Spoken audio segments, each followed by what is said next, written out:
besitzt ein schönes Lego-Modell, das seit Jahren am Regal steht und total verstaubt oder vergilbt ist und du weißt nicht, wie du das wieder sauber kriegen sollst? In diesem Video zeige ich dir, was zu tun ist.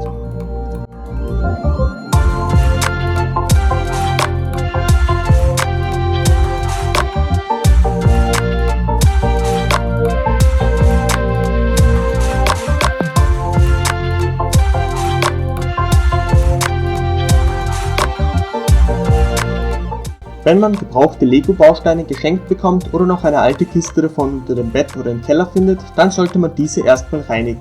Wer will schon Bausteine anfassen, an denen noch die eingetrocknete Spucke des kleinen Bruders klebt oder der Staub der Jahrhunderte? Also erst einmal waschen. Du kannst es entweder wie ich hier in einer Schüssel mit heißem Wasser und Spülmittel machen oder die Steine in einen verschließbaren Stoffbeutel geben und sie in einem Waschgang ohne Schleuderfunktion in der Waschmaschine zusammen mit anderer Wäsche waschen. Ich verwende dafür immer einen alten Kopfkissenbezug mit Reißverschluss. Achte hier aber darauf, dass die Maschine auch mit anderer Wäsche gefüllt ist, damit es nicht zu sehr rumpelt oder irgendwas beschädigt werden kann. Frage dafür vorher deine Mutter. Zum Trocknen breitest du die Bausteine am besten auf einem Tisch mit einem saugenden Handtuch aus und stellst diesen in die pralle Sonne. UV-Licht hat auch noch eine desinfizierende Wirkung. So hast du wieder komplett hygienische Steine. Wenn du allerdings einen besonders schmutzigen Fall hast, wie ich hier, dann musst du zu härteren Mitteln greifen. Dieses tolle Modell eines R2-D2 habe ich gebraucht bekommen, zerlegt, gewaschen und wieder aufgebaut. Aber es stammte aus einem Raucherhaushalt und die weißen Steine waren völlig vergilbt. Es sah einfach hässlich aus so. Ein wirklich trauriger Fall.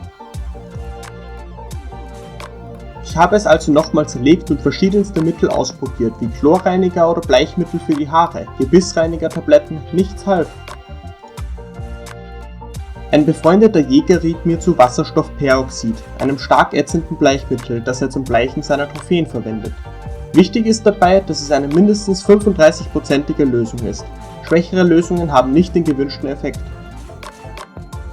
Ich holte mir also eine Flasche davon im Farbenfachhandel und versuchte erst einen Baustein davon zu bleichen. Dafür ließ ich ihn einige Stunden in einem verschlossenen Glas mit Wasserstoffperoxid in der prallen Sonne einwirken. Das UV-Licht verstärkt die Wirkung sogar. Es klappte. Ich legte später also alle Steine in diese Lösung. Ihr müsst unbedingt darauf achten, dass der Behälter, in dem ihr bleicht, verschlossen ist und unerreichbar für Kinder oder Haustiere aufgestellt wird. Lasst es auch am besten einen Erwachsenen machen und arbeitet niemals ohne Schutzkleidung. Handschuhe und Schutzbrille sind Pflicht. Das Zeug macht echt schlimme Verätzungen auf der Haut und damit ist nicht zu spaßen. Nach der Einwirkphase nehmt ihr die Bausteine aus der Lösung und wascht sie gründlich in Wasser ab. Macht auch diese Arbeit nur mit Schutzkleidung. Das Bleichmittel könnt ihr mehrmals verwenden, achtet aber auf eine kindersichere Aufbewahrung. Legosteine mit Aufklebern sind ein besonderer Fall, bei denen ist es besser, sie mit einer Zahnbürste von Hand zu reinigen. So, nun strahlt mein R2-D2 wieder in seinem alten Glanz und sieht aus wie neu.